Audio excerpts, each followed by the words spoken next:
को मेरा नमस्कार। जैसा कि आप सब जानते हैं कि पिछली वीडियो में मैंने आपको कुछ योगासन के बारे में बताया था और मैंने कहा था कि योगासन का तभी सही बेनिफिट हमें मिलेगा जब हम उसके साथ प्राणायाम करेंगे, क्योंकि योगासन का और प्राणायाम का एक कम्बिनेशन होता है जिसे आप अगर डेली करते हैं तो आप योगासन के साथ प्राणायाम ज़रूर करें। अब प्राणायाम हमें किस लिए करने चाहिए, तो इस वीडियो में मैं आपको प्राणायाम के बारे में ही बताऊंगी और कुछ ऐसे प्राणायाम भी बताऊंगी जिन्हें आप डेली कर सकते हैं। तो प्राणायाम दो शब्दों के मेल से बना है, प्राण और आयाम। प्राण वह शक्ति है जो हमें जिंदा रखती है, जो हमारे मन को उत्साह प्रदान करती है, और आयाम का अर्थ है नियमित करना, यानी कि प्राणायाम का अर्थ हुआ कि अपनी जीवन शक्ति को नियमित करना। तो इसलिए हमें जो प्राणायाम है वो नियमित रूप से करने चाहिए, हर रोज़ प्रतिदिन करने चाहिए। जैसे कि हम योगासन करते हैं वैसे ही प्राणायाम भी हर रोज़ हमें करने चाहिए। अब प्राणायाम के कुछ बेनिफिट्स हैं, जैसे कि प्राणायाम हमारी रुकी हुई नाड़ियों को खोल देते हैं, रुके हुए चक्रों को खोल देते हैं, हमारी एकाग्रता, हमारी ध्यान शक्ति को बढ़ाते हैं। प्राणायाम हमारे मन, मस्तिष्क और शरीर, आत्मा, इन सब में एक तालमेल बिठाते हैं। प्राणायाम से हमारा मन उत्साहपूर्ण होता है, हमारा मन और बलिष्ठ बनता है। तो इसीलिए हमें प्राणायाम को हर रोज़ करना चाहिए। तो आज मैं प्राणायाम आपको कुछ ऐसे प्राणायाम बताऊंगी जिन्हें आप डेली कर सकते हो और उनका सही तरीका क्या है और उनके फ़ायदे क्या हैं। तो सबसे पहले आपको पता होना चाहिए कि प्राणायाम को आपको किस मुद्रा में बैठ के करना है, आपके हाथों की मुद्राएं कैसी होनी चाहिए। तो सबसे पहले मैं आपको बताती हूँ कि आपको बैठने की स्थिति कैसी होनी चाहिए प्राणायाम में। तो प्राणायाम करने के लिए हमारी जो सबसे पहली मुद्रा है वो है सुखासन। आप सुखासन में बैठ सकते हैं।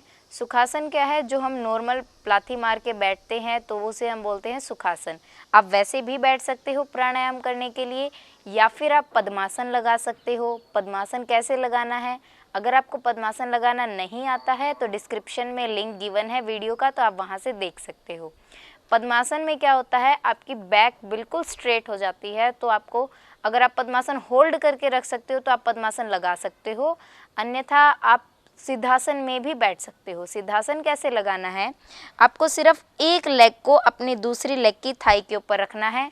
इससे भी आपकी जो कमर है वो बिल्कुल स्ट्रेट हो जाएगी, क्योंकि प्राणायाम जब हम करते हैं तो हमारी जो कमर है वो बिल्कुल स्ट्रेट होनी चाहिए, बैकबोन बिल्कुल स्ट्रेट होनी चाहिए, कहीं पे भी आपको झुका हुआ नहीं बैठना है। तो इसीलिए आप सिद्धासन में बैठ सकते हैं, या फिर अगर आप पद्मासन होल्ड कर सकते हो तो आप उसमें भी बैठ सकते हो।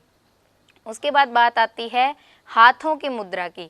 आपको हाथों की कौन सी मुद्रा रखनी है, तो इसमें आपको ज्ञान मुद्रा रखनी है। ज्ञान मुद्रा कैसे होती है, आपको अपनी तर्जनी उंगली और अपने अंगूठे को मिलाना है और अपनी हथेली को आसमान की तरफ रखना है। तो आप ज्ञान मुद्रा लगाकर बैठे। और प्राणायाम करने के लिए ज्ञान मुद्रा सबसे उत्तम मुद्रा है, क्योंकि इससे हमारा मन एकाग्र होता है और हमारे शरीर के विकार जैसे क्रोध, लोभ, ईर्ष्या, भय, ये सभी विकार भी खत्म होते हैं ज्ञान मुद्रा लगाने से। तो इसीलिए हमें इसका नियमित अभ्यास करना चाहिए, और इसका अभ्यास करने का सबसे अच्छा तरीका है कि हम जब भी प्राणायाम करें तो ज्ञान मुद्रा लगाकर बैठें। तो आपको इस तरीके से अपने प्राणायाम को शुरू करना है। और अब मैं आपको कुछ ऐसे प्राणायाम बताऊंगी जिन्हें आप डेली कर सकते हो और इनसे आपको काफ़ी बेनिफिट होगा। तो चलिए स्टार्ट करते हैं। सबसे पहला प्राणायाम हम करेंगे भस्त्रिका प्राणायाम। तो भस्त्रिका प्राणायाम करने का सबसे पहले हम तरीका जान लेते हैं कि इसे कैसे करना है। तो इसके लिए आप पहले किसी भी शांत वातावरण में बैठ सकते हैं, क्योंकि प्राणायाम, जब भी हम कोई भी प्राणायाम करेंगे तो हमें हमेशा शांत वातावरण में ही बैठना है। आप सुखासन में, सिद्धासन में या पद्मासन में सुविधाजनक बैठ जाएं। उसके बाद आपको अपनी आंखें बंद करनी है और थोड़ी देर के लिए अपने शरीर को शिथिल रखना है और अपने मुंह को बंद रखें। उसके बाद आपको अपने हाथों में ज्ञान मुद्रा लगा के बैठना है, जो अभी मैंने आपको बताया। आप ज्ञान मुद्रा लगाएं। अब भस्त्रिका प्राणायाम के लिए आपको तेज गति से श्वास लेना है और छोड़ना है। मान लीजिए आप 2 सेकंड में श्वास ले रहे हैं तो आपको 2 ही सेकंड लगने चाहिए श्वास को छोड़ने में, और आपको यही प्रक्रिया बार बार दोहरानी है। सांस लेना है, छोड़ना है, लेना है, छोड़ना है, और बहुत तेज गति होनी चाहिए, मतलब ज़्यादा तेज भी नहीं। 2 सेकंड आप सांस लेने में लगा सकते हैं और 2 ही सेकंड आप सांस को छोड़ने में लगा सकते हैं। तो इसी तरीके से आपको ये भस्त्रिका प्राणायाम का अभ्यास करना है। इसे आप 5 मिनट तक कर सकते हैं और प्राणायाम आप जितना ज़्यादा करेंगे उतना ज़्यादा आपको बेनिफिट है। तो जितनी देर आपका ध्यान लगे आप उतनी देर इसको कर सकते हैं। तो भस्त्रिका प्राणायाम के कुछ लाभ हैं, जैसे कि भस्त्रिका प्राणायाम के अभ्यास से हमारे शरीर के जितने भी विषाक्त पदार्थ हैं वो खत्म हो जाते हैं और तीनों दोष जो कि क्या है, वात, पित्त और कफ, वो संतुलित होते हैं। इस प्राणायाम को करने से फेफड़ों में हवा तेजी से अंदर से बाहर होने की वजह से रक्त से ऑक्सीजन और कार्बन डाइऑक्साइड की अदला बदली जल्दी होती है।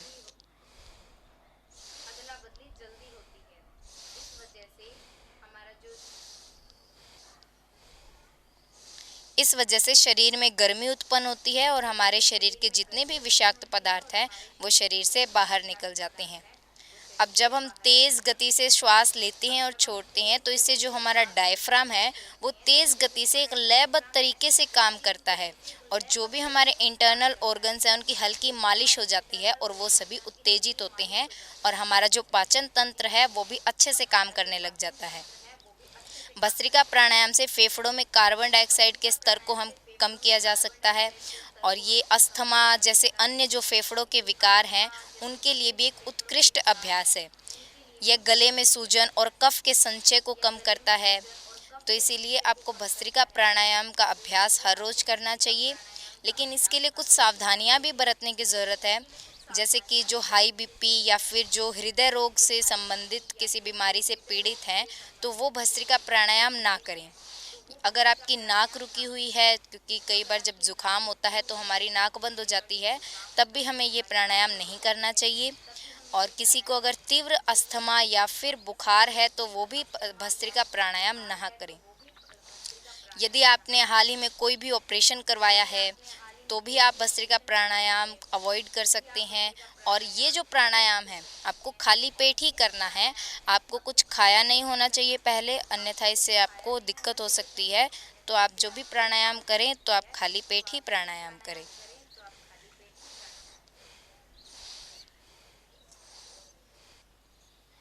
नेक्स्ट हम करेंगे कपालभाति प्राणायाम।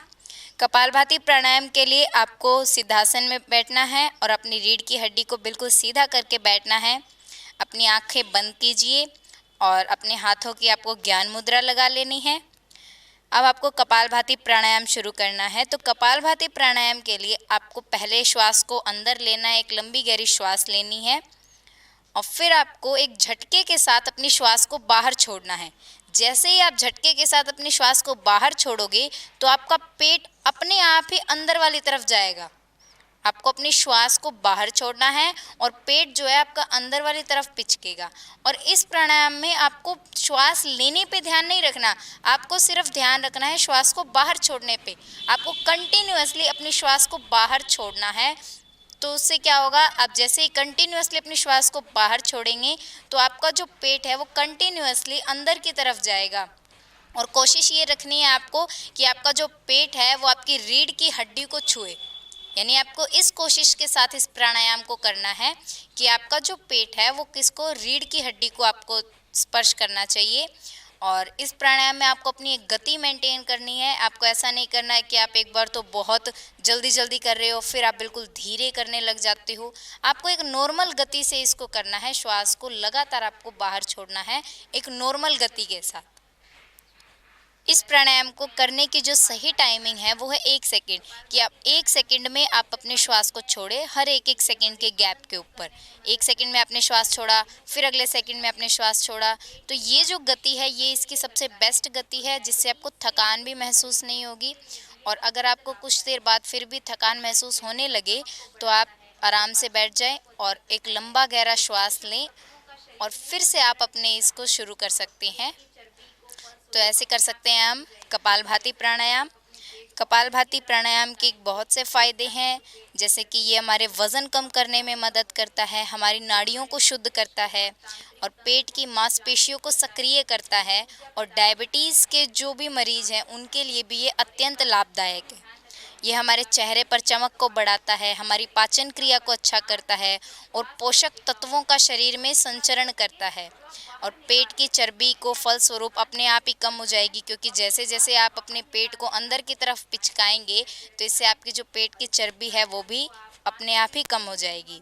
ये हमारे मस्तिष्क और तांत्रिक तंत्र को ऊर्जान्वित करता है, हमें ऊर्जा प्रदान करता है, हमारे मन को शांत रखता है। और एक बात आपको इसमें ध्यान रखनी है कि आप जब भी ये कपालभाति प्राणायाम करें तो आपका ध्यान आपकी श्वास पर टिका हो। और कौन सी श्वास पर टिके? जो आप बाहर निकाल रहे हो, यानी आपका जो ध्यान केंद्रित करना है वो आपको श्वास बाहर निकालने पर आपको अपना ध्यान केंद्रित करके रखना है। और इस प्राणायाम को आप 5 मिनट तो मिनिमम करें, और उसके बाद अगर आपको इसका रियल बेनिफिट चाहिए तो आपको कम से कम इसे 15 मिनट करना चाहिए, उसके बाद आपको इसका रियल बेनिफिट होगा। अदरवाइज आप क्या करो, पहले 5 मिनट करो, फिर धीरे धीरे अपने अभ्यास को आप हर रोज़ बढ़ाओ। 5 मिनट किया, फिर अगले दिन आप 5 मिनट 30 सेकंड करो, फिर अगले दिन आप 6 मिनट के लिए करो, यानी आपको धीरे धीरे अपने अभ्यास को बढ़ाते जाना है। और कपालभाति प्राणायाम करते समय आपको कुछ सावधानियां ही बरतनी है, जैसे जो लोग मिर्गी, स्लिप डिस्क या फिर कमर दर्द के मरीज हैं वो ये प्राणायाम ना करें, या फिर जिनकी पेट की कोई सर्जरी हुई है वो भी इस प्राणायाम को ना करें। अगर आप अपनी मन की शक्ति को, एकाग्रता शक्ति को बढ़ाना चाहते हैं तो आप इस प्राणायाम का नियमित अभ्यास करें। ये प्राणायाम आपके मन को संतुलित करेगा, आपकी एकाग्रता शक्ति को बढ़ाएगा, तो इसलिए आपको इसका डेली अभ्यास करना है और 5 मिनट तो आप कम से कम करें ही करें। अपना अगला प्राणायाम और वो है अनुलोम विलोम। अनुलोम विलोम के लिए भी आप सुखासन में, सिद्धासन में, किसी में बैठ सकते हैं और अपने हाथों की ज्ञान मुद्रा लगा लें, आंखें बंद, और आपकी कमर सीधी हो इसके अंदर, और अपने चेहरे पर हल्की सी मुस्कान रखनी है। तो इस आसन को करने के लिए सबसे पहले आपको अपने हाथों की मुद्रा पे ध्यान देना है। आपकी हाथों की क्या मुद्रा होगी इसके अंदर? आपका जो राइट हैंड है उसकी आपको 2 उंगलियां, पहली जो 2 उंगलियां हैं उसको अपने अंगूठे के नीचे दबाना है, और फिर अपने उस अंगूठे को अपनी राइट नोस्ट्रिल के ऊपर रखना है। और क्या करना है, आपको राइट नोस्ट्रिल को बंद कर लेना है। और क्या करेंगे, अब आप लेफ्ट नोस्ट्रिल से सांस लेंगे, पूरा लंबा गहरा श्वास आपको लेना है, और फिर दोनों उंगलियों से आपको अपनी लेफ्ट नोस्ट्रिल को बंद कर लेना है और राइट से श्वास को छोड़ देना है। जितना समय आपने श्वास लेने में लगाया था उसका दुगना समय आपको श्वास छोड़ने में लगाना है। उसके बाद आप राइट से ही सांस लेंगे फिर से, और अंगूठे से बंद कर लेंगे, और लेफ्ट नोस्ट्रिल से आप सांस को छोड़ देंगे। ये अभ्यास आपको कंटिन्यूसली करना है। अब आपको फिर से लेफ्ट से लेना है और राइट से छोड़ना है, और राइट से लेना है और फिर लेफ्ट से छोड़ना है। तो ये आप कंटिन्यू करें।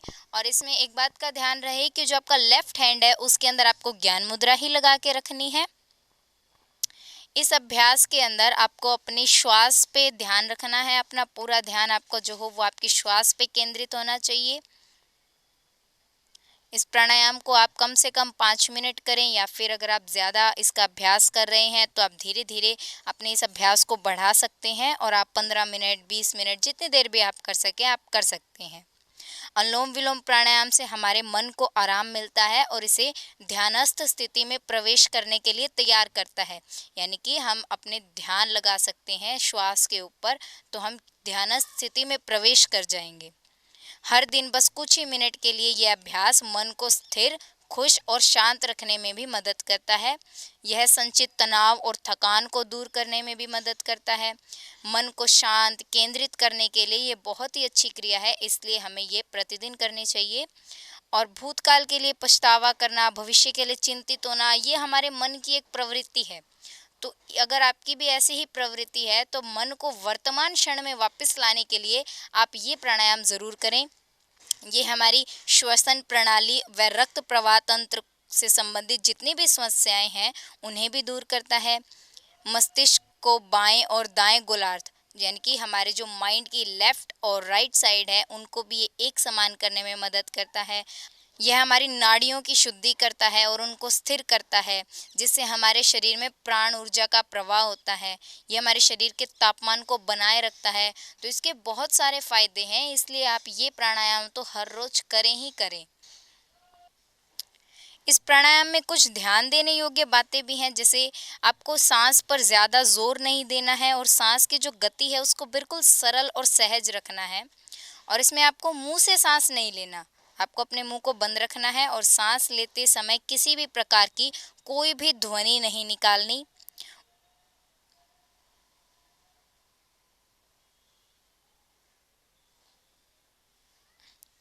और नाड़ी शोधन प्राणायाम के पश्चात यदि आप सुस्त या फिर थका हुआ महसूस करते हैं तो आपको अपने सांस लेने और छोड़ने की प्रक्रिया पर ध्यान देना चाहिए कि आपकी जो सांस छोड़ने की जो प्रक्रिया है वो कैसी होनी चाहिए, कि आप सांस लेंगे कैसे, बिल्कुल आराम से, और जब आप छोड़ेंगे सांस को तो आपको दुगना टाइम लगना चाहिए जितने में आपने सांस को लिया था। अगर आप इस प्रक्रिया से करेंगे तो आपको थकान बिल्कुल भी महसूस नहीं होगी और ये इसका बिल्कुल सही तरीका है। तो आप इसको डेली प्रैक्टिस ज़रूर करें। तो ये थे कुछ प्राणायाम और इन्हें आपको डेली प्रैक्टिस करना है। अगर आप अपने पूरे दिन में से सिर्फ 15 से 20 मिनट का टाइम निकाल कर भी आप इन अगर प्राणायाम को देते हैं तो आपको बहुत ज़्यादा बेनिफिट होगा और धीरे धीरे आप देखेंगे कि आपका इससे पढ़ाई में भी बहुत ज़्यादा मन लगने लग गया है। अगर आप स्टडी करते हैं, जैसे कुछ बच्चे स्टडी करते हैं तो उनको याद नहीं होता, वो काफ़ी देर तक एक चीज़ को लेके बैठे रहते हैं, उन्हें बहुत टाइम लग जाता है छोटी सी चीज़ भी याद करने के लिए। तो इसे आप देखेंगे कि जो चीज़ आपको 2-3 घंटे में लर्न होती थी उसे आप सिर्फ 15 से 20 मिनट में लर्न कर सकते हो। तो ये सिर्फ इन आसनों की और इन प्राणायाम के कॉम्बिनेशन से ही संभव है। तो आप रोज़ योगासन भी करें और साथ में ये प्राणायाम भी ज़रूर करें, जिनसे कि आपकी एकाग्रता, आपकी ध्यान शक्ति, आपकी मेमोरी इंक्रीज़ हो और आपको बाकी सारे हेल्थ बेनिफिट्स भी हों। तो आज की इस वीडियो में बस इतना ही। तो नेक्स्ट वीडियो में हम और भी अच्छे अच्छे आसन और प्राणायाम लेकर आएंगे, जिनसे कि आप अपनी हेल्थ को, अपनी मेंटल, फिज़िकल दोनों हेल्थ को आप और भी अच्छे से बढ़ा पाएँ। तो इसके लिए आप मेरे चैनल को सब्सक्राइब ज़रूर कर लें और बेल आइकन भी प्रेस कर लें ताकि उस वीडियो की नोटिफिकेशन सबसे पहले आपको मिल जाए।